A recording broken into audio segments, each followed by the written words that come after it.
Hey guys, Adrian here. It's just Dwight and myself on this episode as we discuss and reflect upon our panels that we moderated at this year's Lightbox Expo online. A blast was had by all as the panelists shared laughs, insights, and collaborated on tremendous art pieces in each panel. In fact, you can check out the video for both panels and art jams right now on the Sidebar Forever YouTube channel. A huge thanks to Bobby Chu, Lightbox Expo, and Wacom for allowing us to host the panels. We also remark upon the recent passings of Chadwick Boseman and Ruth Bader Ginsberg, two luminaries who left indelible marks upon our culture. And don't forget to subscribe and follow Sidebar Forever online wherever you get your podcast. Good morning, Dr. Silberman. How's the knee? Did you just have a brain fart? I know Taekwondo. Stop eating my sesame cake! You're killing me, Smalls. Fuck with me, and we'll see who shits on the sidewalk. Come quietly, or there will be trouble. Clearly, I wasn't talking to you, big titties. You cherub-looking motherfucker. While you were still learning how to spell your name, I was being trained to conquer galaxies. The real question is, what are those?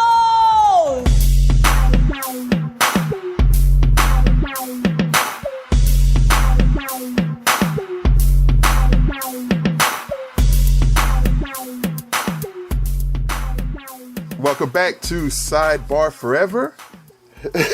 You'll only detect two voices on this particular episode. One of them is myself. I'm Adrian Johnson. And I'm Dwight Clark. And we're glad that you joined us for a retrospective on Lightbox Expo. Both of us were honored to be invited to host a couple of panels last weekend for the show. Huge thanks to Bobby Chu and to Wacom for allowing us to host the panels. Exactly. And it was a lot of fun. So we're definitely going to go ahead and recount that. We'll go ahead and roll right into it, man. Right. Dwight's panel was actually on that Friday. I believe that was the 11th. It was the 11th. Yep, sure was. Yeah, Friday the 11th. Yeah. So he kicked off the weekend, with his panel. And what was your panel about, man? It was called Neo-Griolution, which basically was a summary of the path of new creative black voices in art was the idea. And it had various stalwart and brand new artists, as well as, well, not brand new, but artists which people aren't probably very familiar with, but should be familiar with behind the scenes. That are very, very profound, man. Some really interesting artists, like we stated earlier. I'd say the highlight of the artists or the headliner was Mr. Everett Downey Jr., who's an Oscar award-winning artist of Hair Love from 2019 on Netflix. Mm-hmm. He's done things like Captain Underpants and Toy Story: The Time Forgot, Penguins of Madagascar, Monster University. His resume is thick. I mean, this guy's been doing it for a long time, and he's getting some of the new accolades he deserves with that Hair movie he did last year. We also have artists like Phil Boutte from Black Panther, The Wrinkle in Time, Inception. This guy is an awesome concept artist, man. I was thrilled at his last-minute addition that Bobby, threw in on us, too. I should mention, too, as well, that also Jim DeMonaco is a definite big part of the whole convention setup from Emerald City Comic Con. Mm-hmm. Kristen Garland, who does visual development for various animation shorts, as well as a Sort of Light that Bobby Chu did. Nico in a Sort of Light. Nico in a Sort of Light, yep. Got to get that right, because Nico is a prominent character. You had Mr. Justin Copeland, who's a story artist at DC, animated stuff. Mr. Chase Connolly, he's also an animated storyboard artist. This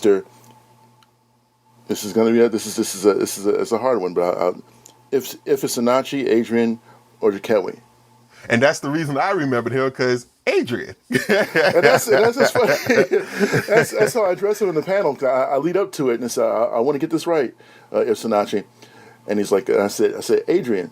And he's like, oh, well, I was expecting you to say my African name the wrong way. Yeah, but it's funny, D? I was watching the panel at the same time live. Right. And when you said Adrian, I perked up. I was like, Can he see me? Right. Right. I had no idea you were there. I'm glad that you were, man. It was nice, nice to have you in the background, man, knowing that you were there to support me and watch me and stuff. Then there was Mr. Kofi Ofosu, who was awesome. Yeah. Sorry, Kofi. I call you Kofi. You're awesome, and you're one of the headliners to me, man, because you have a lot of profound, interesting things to say about learning. I mean, you really address the issue in a way which I think people often overlook because, it's too easy for us to say in a lot of ways as creatives, as artists, when we're trying to learn, I don't have all these things we need to learn. I don't have all these tools in front of me I need to learn. I don't know how to do certain things. And Kofi was very succinct in addressing, look, I come from across the pond. I come from across the world. I come from a different country where things aren't as accessible as stuff you guys have. But yet, I use my resources that I had to get the things I wanted and needed to increase my skill set to allow me to be, viable in the field that I'm in. Right. And he wasn't bragging about it. He just said it very, very interesting and engagingly and very, very succinctly. And I thank him for that. That put a nice little encapsulation of what the creative verve needs to be in energy for making this thing happen for ourselves as people. Yeah, if you're hungry and you really want something, and you have a goal, man, you will make it happen. Yeah, Yeah. Then there's Mr. DJ Welch, who he's an art lead at Twitter right now. He also works on Star Wars Rebels and various other personal projects he's working on too as well. And then of course our longtime friend and cohort, Mr. Sanford Green. Yes, sir. From Bitterroot fame and DC Marvel Comics and animation and the 1000 and the list goes on and on and on, man. And he just recently received his Eisner Award for Bitterroot as well. That's right. So congrats to Sanford. That's right. All right, clap it up. And and he also did he had a nice little reception. He did the Wu-Tang thing, bro. That's right. Because that's his thing, bro. That's all of our thing. Wu-Tang. Right. And then we had a couple surprises in there too, like Adrian mentioned earlier before we started the show. Mr. Marlon West, who's a longtime animator, man, and an OG of sorts to the game for animation. So it was a great panel, man. It was a great panel.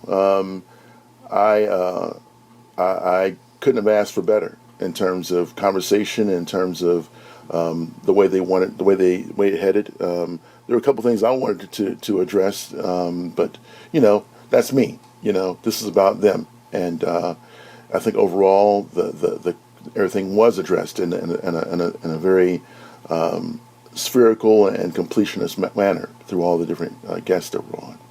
Now, I did want to add a couple of panelists that you meant to mention. One was Bree Henderson. Bree Henderson, that's right. She is a colorist. She's done stuff like Guava Island. And I think she has something coming up for DC, Nubia. So Wonder Woman spinoff. Okay. And also she mentioned that she in a panel she mentioned that she was going to be pitching to Netflix. I don't know how that went, but hopefully it went well for you. Oh, that's right. So good luck, Bree. Hopefully that went well for you. Yeah, and then Mike Uwandi. Concept artist, I think, for The Mandalorian. That's right. Your show. That's right. Westworld, your show. Exactly.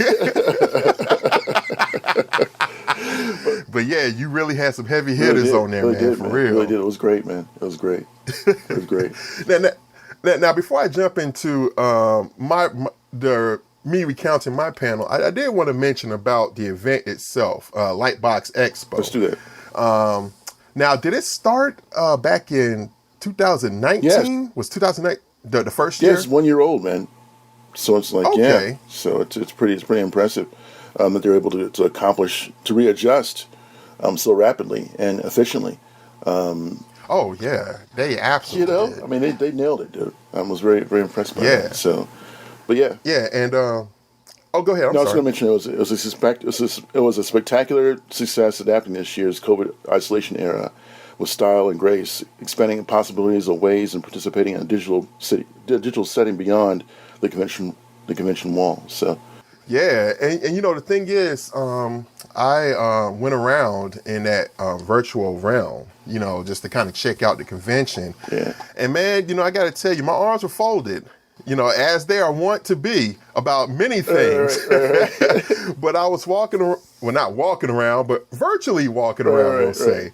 And, just trying to check out the scene. And I got to tell you, the organizers and everybody, they really put on a show. It was seamless. Tons of exhibitors, virtual exhibitors. Hundreds. Yes, literally. I mean, they had 10 aisles of them, and it's so crazy. It's like I almost got tired physically going around and looking at everything like I would at an actual convention. Like, it was crazy. Like, I had to take a break for about 5 minutes because I wanted to see kind of everything. I wanted to make sure I looked at every booth. Right. Because the navigation system that they had really, really worked. I mean, you were able to, proceed down the aisles, look to your left or your right, go booth by booth, Yeah, it was awesome. Yeah, and then once you clicked on the particular booths of an artist, everything was in there, just like you would at an actual convention. They had prints for sale, so you can click on a link to that. You can see their portfolio. It was just very well done, and also the number of other panels besides our own that they had too. And I was looking over the lineup, and if I had more time, over the weekend, I would have loved to have gone to many of them. Right. But I mean, it was nearly 24 hours a day because you have people from across the globe. It was 72 hours straight. It was 3 days straight, man, across different time zones. So it's like, it was incredible, man. It was an incredible accomplishment. And it should probably be in the Guinness Book of World Records. I don't think anybody's put on a convention for 3 days straight. You know what I mean? Yeah. So, I mean, it's, and I don't think, of course, the principals probably weren't there for 3 days straight because, of course, everybody's got to sleep in different time zones. But the idea and concept behind being something that's going on for that long is just incredible.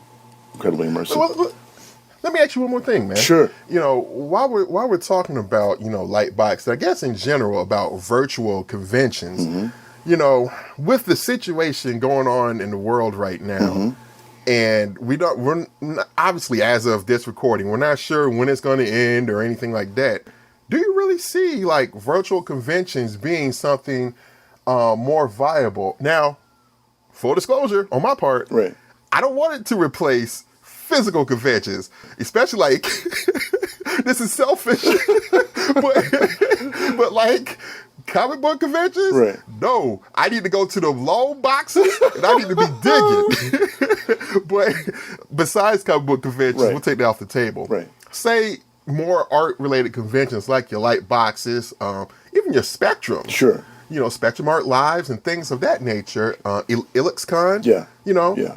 Do you see like this now as being like a wave of the future, for those type of conventions to still flourish and thrive with these conditions? I do, because I think a lot of ways it won't take the place of them, but it will be a nice addendum once things go back to some actual normalcy. And I think that what's going to happen is that for those that can't get in the four walls, it will allow them to still experience more or less the same kind of event that everybody else is experiencing. Because honestly, nothing can take the place of Ian McKay giving you a review on your portfolio person to person.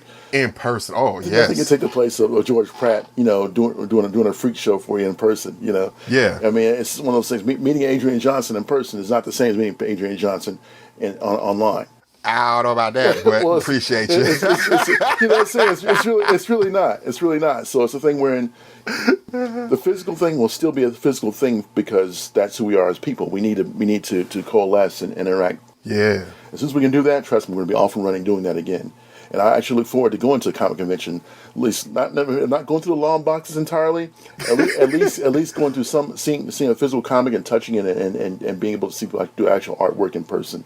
It's still a thing which I look forward to. I look forward to, like, one of the things the booths were missing, and this is no fault to Bobby and the execution at all. Sure. Was the interpersonal touch of seeing somebody there to greet you and hey, it's good to see you and hey, don't I know you from somewhere? Or hey, come by my booth and those props and things you get from actually dealing with individuals. But I imagine at some point that could be addressed too online. I think so. You know, that's a good idea. Yeah. Yeah, like you could have like even if it's a general greeting or something. Yeah, it could be. It could be a Sims type situation. Where you have and a little doll hi. Right. little Bobby icon at the schoolism table.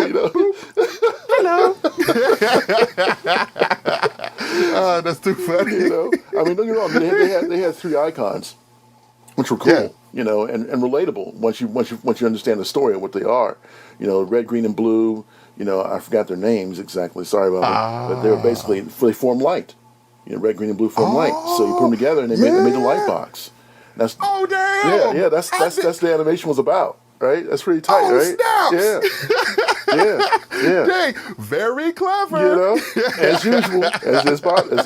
Yeah, exactly. You know, dang. And the whole creation of those characters was spearheaded by Chaos Adera. You know, so it was awesome. It was awesome. Great job on that, guys. So I felt like that was a nice warming thing that you guys put together for us to understand and stuff. So. Absolutely. And you rolled a perfect segue. Speaking of Chaos Adera, that's a perfect segue to my panel. And my panel was actually on Sunday the 13th. And it was on creature creation. Yeah. You know, designing characters and animals for the entertainment industry. And, you know, I had a great lineup of panelists. And they were doing the same thing that they were doing in Dwight's panel as well. They were all working on one big canvas, one big, you know, jam piece of art, you know, while they were taking questions and basically discussing the subject. Right. And my panelists included, obviously, Chaos Adera. Right. You know her from Alice in Wonderland, you know, many other projects. You got Christian Alsman, visual artist, storyboard artist, concept artist for things like The Mandalorian, amongst others. And concept art winner this year as well. He won the concept art award this year. Christian Alsman. They did mention that. Yeah. So congrats to Christian. And then you got Natalie Hall, world famous tattoo artist, but she also designed the creature from The Shape of Water. Yeah, and I was like, oh wow, and just her artwork is just so full of energy with her animals and everything. It's just like, oh man, I mentioned that in the panel too. And then next you have Peter Hahn, who has a course called Drawing from Imagination that some of our listeners and viewers may have seen. And, you know, he has great insight into how he does things, you know, that he related in the panel. Next, you have Bryn Metheny, you know. And now we've met Bryn before in person at the last, exactly. You know, and it was good to kind of reacquaint myself with her and her work as well via the panel, you know. Then next, you got Carla Ortiz. Of course. The character creator extraordinaire. Oh, yes. And she's a character herself extraordinaire. Yeah. Absolutely. She's awesome. Great personality, man. Tons of fun. Oh, man. Such a spark plug, man. Then you got Roberto Padula. Very nice. And yeah, he was a new one for me. Right. You know, me too. This is the first time I had been exposed to him and his work. You know, and just you know, and during the panel, I had kind of put him and Chaos Adera together in terms of the same questions because they both have that whimsical, you know, aspect to their work and so full of life, you know, as far as like, you know, inventing these creatures and so forth. So his stuff is really cool. And then lastly, we have what I would call the grand dame of character design, creature design. Right. Terrell Whitlash. Exactly. Hello. And you know, exactly. She's very much like the queen mother of the industry, dude. You know. Oh yes. You know, she's got a list as long as both of our arms put together, and you know, and it encompasses a grand design of things. I mean that with utmost regard and respect. She's incredible. Yeah, and you know, it's funny. It's very interesting to see how the other artists on the panel, you know, kind of related to her. Sure. Like for a lot of the questions, they say, "Hey, you may want to ask Terrell that. I think Terrell can take it." You know, and she would. She broke it down for you. Yeah, man. You know. Yeah, man. And it was great to also reacquaint myself with her as well because I actually did a panel live with her at the Formation, Spectrum. right? Yeah, Spectrum Art Live 2014. So she remembered me when we did a practice run a couple of days before. I was like, yeah, I hosted a panel with you actually, you know, a few years ago. She was like, oh, yeah, I remember you. Right. So it was just cool. That was awesome. So, yeah, it was just great. Both of our panels, both Dwight and mine, They're available on sidebarforever.com in a podcast form. Mm-hmm. You can also go to our YouTube channel to see the visuals, which I definitely recommend. Definitely. I mean, that's what this is about in the situation. It was definitely a total visually impacting medium. And you guys would do yourself a serious service to go and see. I should see both of them. You listen to us, but then go see it. And seeing is believing. And you'll see exactly what we're talking about. And while you're there, check out all the Lightbox Expo, other related items that are there, because everything there is a serious service to the industry in regards to, for those who just want to see it for the entertainment value, and for those who just want to see it for learning, it's all there to embrace you and give you a good head start. Yeah, and and one last thing in regards to Lightbox, the app that they were using, Magma Studio. Yes. Wow. Yes, man. That right there, man. I've been jamming on it myself, man, and you're going to jam on it some more, man. It's definitely that's a gift to the world, sir. That's like it is. Not to go into hyperbole, but that's like Prometheus giving fire to the natives, man. I mean, for those people who don't have opportunity, like we discussed before, in various situations, to utilize a quality software that is on par with Photoshop and Painter. This gives you that same tactile, those same tool sets that you need to be able to accomplish an image, but with the added benefit of doing it together. Yeah. So if you want to art direct somebody, or if you want to get in there and jam with somebody, you can totally do it together on the same page, your own private page, to create something that's just fantastic, and on par with professional stuff. So yeah, Magma Studio Online is an awesome thing, man. I definitely agree. Speaking of, just some of the cool stuff and everything, we did have some unfortunate, passings recently that we wanted to make mention of. Right. Foremost is Mr. Chadwick Boseman, who actually passed back on August 28th of this year. Yeah. And that was a very solemn day.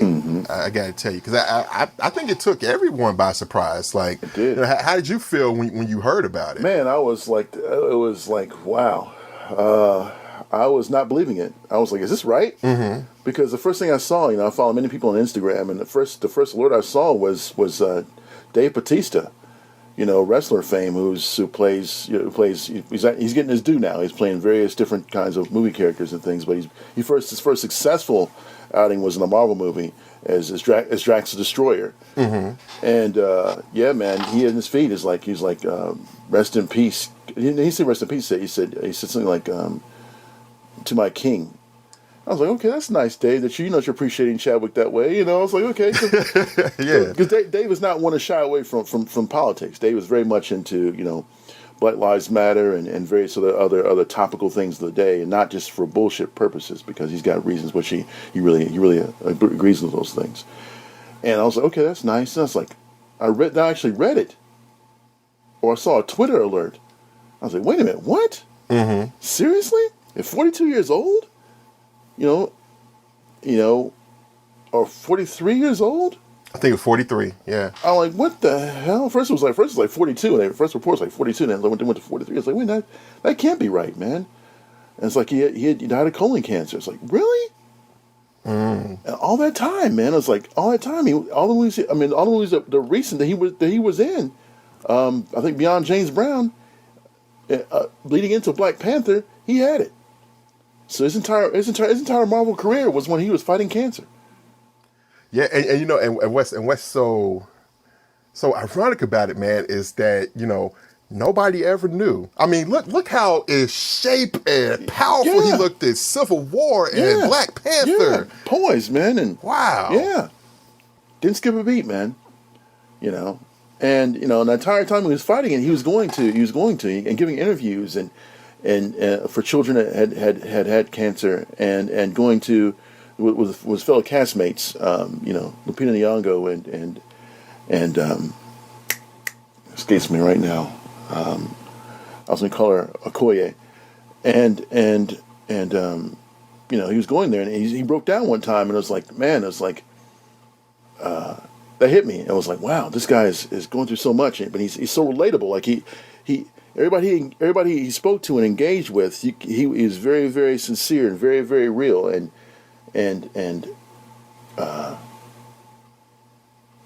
just invested a lot in people, man, and it's he played a lot of different roles besides Black Panther. But of course, that's the one which of course I hold dear because I'm a Marvel guy. That's my lane. But many others, Jackie Robinson, James Brown, Thurgood Marshall. Just it's really gone too soon, man. It's just it's a pain which I like everybody's feeling in our community especially, and which I'm coping with now differently than I did before in the beginning. It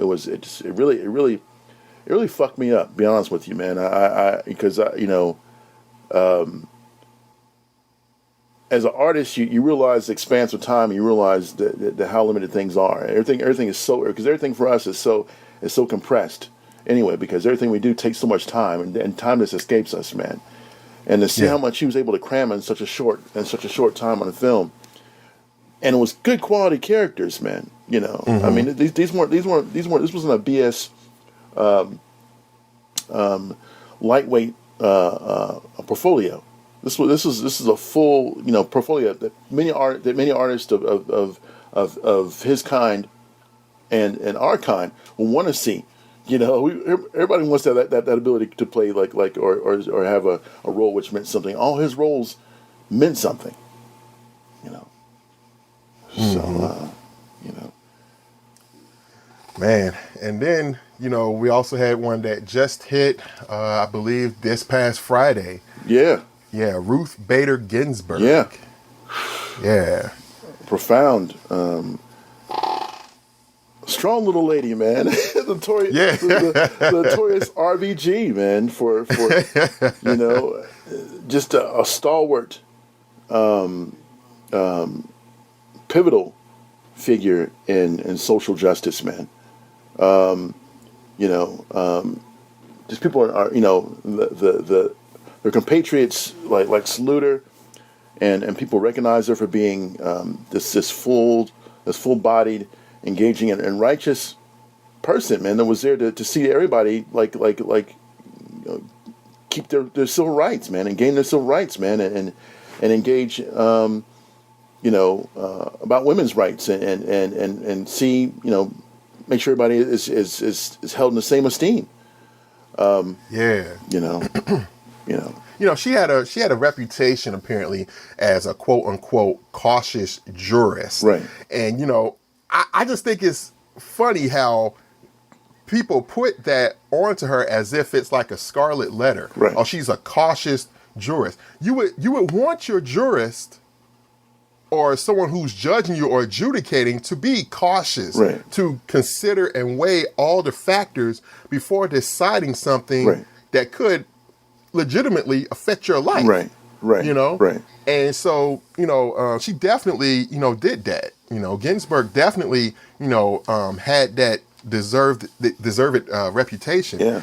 She was first nominated by Bill Clinton in '93. Exactly. Yeah. And she was the second woman to serve on the court after Sandra Day O'Connor. I think Sandra Day O'Connor retired. Mm-hmm. And then she was the only female justice until Sonia Sotomayor in 2009, mm-hmm, appointed by President Obama, mm-hmm, and then Elena Kagan in 2010. Okay. So now, there were, with her and the other two, 3 women, right, serving at the same time on the court, right, and like you mentioned, she was such a champion of social justice, mm-hmm, and gender equality, mm-hmm, and it's so amazing to see how well spread she was throughout popular culture. Mm-hmm. She was almost beloved, mm-hmm, so to speak. Mm-hmm. And keeping it with comic circles, do you know that she didn't appear in Deadpool 2 in person, but they showed a picture of her. When Deadpool is like going through like candidates for his team or whatnot, he's like, no. And he showed a picture of of Ginsberg. That's awesome. Maybe not right now. Right. Right. Yeah, man. She was a Spitfire, dude. And thing is, it was her decision making ability that made her a Spitfire. She was very reserved, very calm, and like you said, very well gauged, and thought about her various executions and words that she used, which something we can use more in today's society. Absolutely. And you know, it's just crazy, man. The way people are just dropping this year, dude. I mean, we lost so much this year, dude. 2020 has been a year for the record books, man, as far as loss goes. Yeah, unfortunately. Yeah. Yeah. You know? So, rest in power, rest in peace.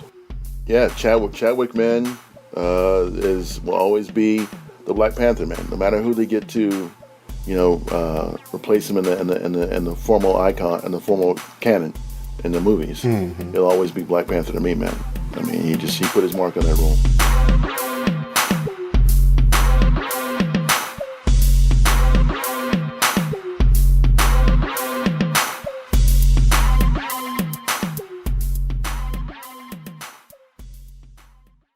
That concludes this episode of Sidebar Forever, hosted by Dwight Clark, Swain Hunt, and Adrian Johnson.